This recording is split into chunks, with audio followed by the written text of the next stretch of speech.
Today we wrap up our 2024 calendar year of AD podcast talking about your Mariemont Warriors with AD Tom Nerl. Coach, how are we doing this morning?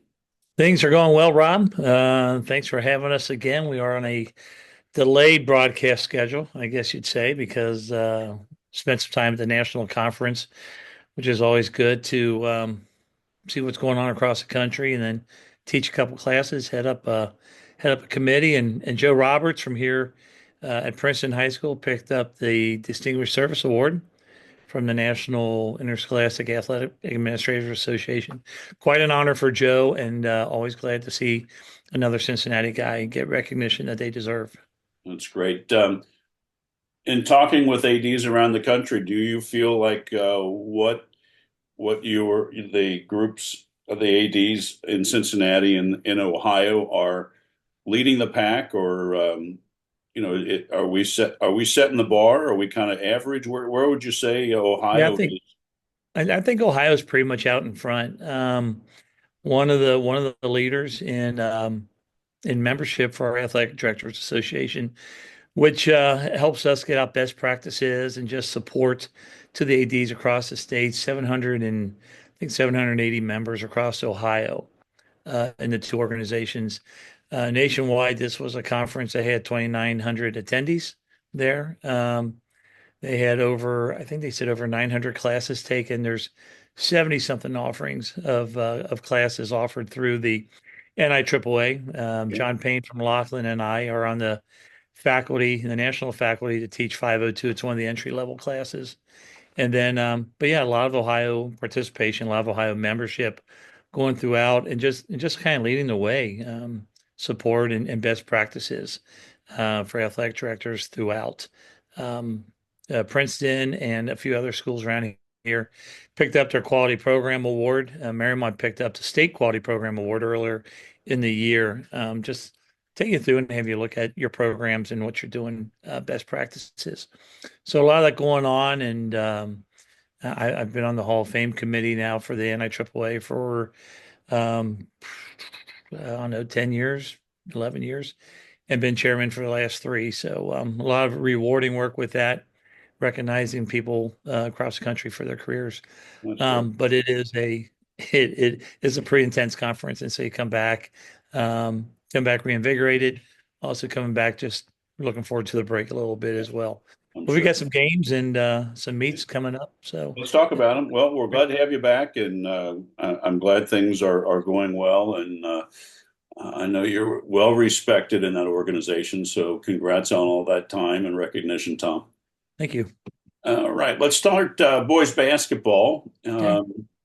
I I know that let's see, hosting Madeira on Friday, hmm and then traveling to Beachmont Avenue for McNick. Is this a new tournament for McNick that they're Yeah, I think it's the third year for him. Beacon gives some sponsorship with that. Kind of a hardball classic. Everything is a one and out. So it's kind of like the old Blue Chip Classic that they used to have sure? downtown years ago. But we are playing Pittsburgh North Catholic at 1 o'clock on Saturday at McNicholas. So don't know anything about them. They probably don't know anything about us. We are looking back to getting back on the winning path. A rough night at Taylor last Saturday That was the at the extravaganza, basketball right? extravaganza. Yeah, the basketball extravaganza. We got a split out of there. So the varsity girls won, boys lost. Taylor came out and Fuego in the first quarter. I think they had a 20-3 lead and just could not miss from behind the arc in that first quarter. It's always hard to play to play at Taylor when they get the swarm, going and everything else. You almost feel like you're in a 15-point hole. But our boys played hard the whole game, and Sam Stalzer continues to do a lot of things for us. 18 and a half points per game. I think he leads the league in assists and steals at 7 and 3.8. So it'll be good to get back into things. We've been off all week for exams. Be good to Sure. get back into action this weekend. We have Madeira coming in on varsity level for boys at 7:30. Realistically, it'll be a 7:45 tip off. The Right. girls will start things at 4:30 and 6. So another split doubleheader for them. JV and freshmen will resume that series on Saturday morning at 10, 11:30. And as Gotcha. we said, the boys will go have North Pittsburgh North Catholic at 1 o'clock at McNick. And I think over break, the following Saturday, what would that be? The 27th. 28th, 27th, we have Northwest coming in for 3 games. So just a little bit of everything going on, just enough over break to keep us sharp and stay on winning ways. Yeah, it sounds great. Looking back on the extravaganza, was it a success administratively? Is it something you'd be interested in doing again? Getting all the team. I know it's a long day for you guys. Well, Um, we did it at Taylor, so yeah, we'll do it at anyone's place anytime. I haven't talked to Zach over at Taylor yet on what their results were. You know, the Saturday games, you just lose a little bit of attendance more so than you do on Fridays, and that's one thing we're working out with the split schedule in the league of playing girls on Friday, boys on Saturday. That the crowd seems to be down a little bit on Saturdays. They find other things to do. But we'd see we've done those before, like you said, they are long days, and so you need a little bit of help. But to have 5 basketball games, you start around noon and wrap up around 9. So no different than what we do in soccer. yeah, Sometime in the fall, you do a JV football game at 10. You do soccer at 1, 3, 5, and 7. yep. So kind of the same thing, but you're just inside all day. So we'll see.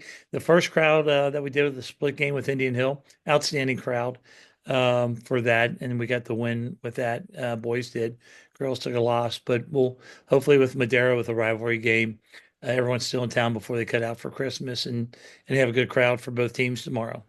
Sounds good. Well, good luck to the boys now that they get back into it, getting through Mhm. finals and a couple games over the break, and get back into it first of the year. Let's go to the girls' side. Talk about what they're doing. It looks like they've got Madeira coming in Friday as well, and then Mhm. hosting the Warrior Classic over break. So that looks like a lot of fun. Yeah, something a little bit different. Girls are 5-1, 3-1 in the league. They've rebounded from the loss with Indian Hill, just an off night for them. But games against Finneytown coming back. A good game at Taylor in the Swarm last Saturday. As I said earlier, it's been exam week, and so we are getting back in the flow of things. Madera on paper looks to be very similar to us, comparable wins over comparable teams, a little bit different schedule. So this will be quite the match to see. It's always a spirited game, always a very good competitive game. So looking forward to the girls with a good match on Friday. And then, as you said, the 30th and 31st, the Warrior Winter Classic will have Gamble and Talawanda and Blanchester coming in. I believe at 3 o'clock on the 30th, we have the JVs playing our JV with Talawanda. The 4:30 game will be Mariemont Varsity in Blanchester, and then the 6:15 game will be Talawanda and Gamble. And then the next day at 10 a.m., the consolation game, and then the championship game at noon. So just a lot of basketball there, enough to keep them sharp over break. Probably the No most question. basketball girls have played over break in a while. But just see if they can extend that winning streak a little bit.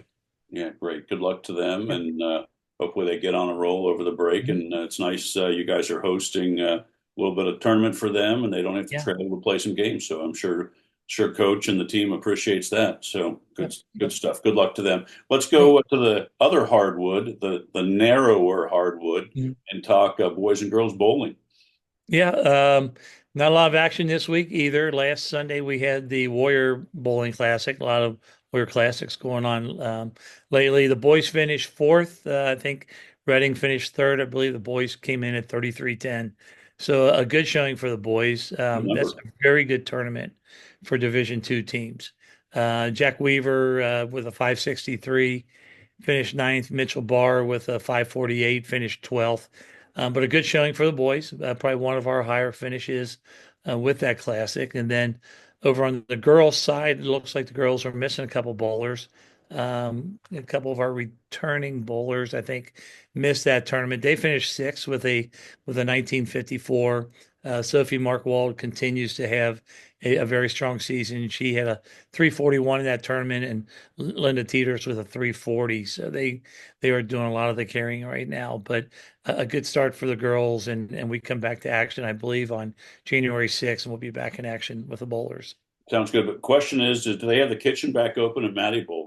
They don't have it open yet, and so yeah, What's going on there. the diner has the owner of the diner, I believe, has not picked up his option, which was always good food. It's always good breakfast. Wow. I didn't get this way by not eating at the Madison Bowl Diner, but but yeah, I think they're looking at some options, maybe partnering with one of the local breweries and kitchens to come in there. I heard A lot of Oak renovations Tavern. going on around there. New carpet in there and re-upping some machines, and so glad to see Madison Bowl doing well. There used to be a ton of bowling houses in Cincinnati, and those continue to dwindle. And we're fortunate to have Madison Bowl as our home bowl, and glad to see the work that they're doing on it. It sure is nice, Tom. Every time I drive by there, the parking lot's packed. So Yeah. it's nice. We can't lose Matty Bowl.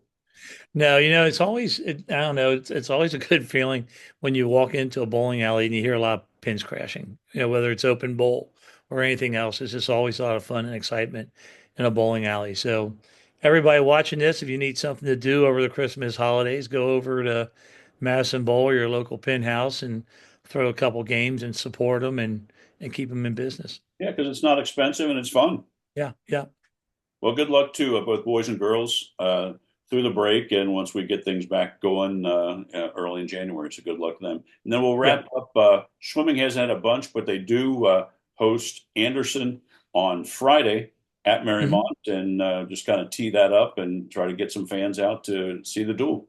Yeah, we're getting our club swimmers back with us now that the Makos meet is over. So they opened exam week with a meet against Loveland on Monday. I have not seen those results yet. And then with a meet against Anderson at home tomorrow at 4:30 to kick off Christmas break. So getting our swimmers back in a groove. And once we come back from break, it's a couple weeks, and it's Coaches Classic, and then it's the league tournament, and then it's off to state. So I'm really glad to get everyone back in the water. Yeah, it's going to be great. Good luck to the swimmers on Friday as Anderson comes over, and good luck on relaxing and practicing over break. Great. Tom, that's all I got. We'll come back Monday, January 6th, and go till the middle of February to get everybody up to speed every week on Warrior athletics and the winter sports. Merry Christmas, Happy New Year to you and yours and your staff, and have a great break. And we'll touch base in January. Thanks, Rob. To everyone out there, whatever your holiday is, make it a great one, whether it's Christmas, Kwanzaa, or Hanukkah. I hope you have a merry, happy, or celebrate, whatever the word that goes with it. But have a good break. Enjoy the family. Enjoy your friends, Rob. Thanks to you, your family, and your company for all you're doing to support high school sports. Thanks, Tom. Be safe, Great. and we'll see you in January.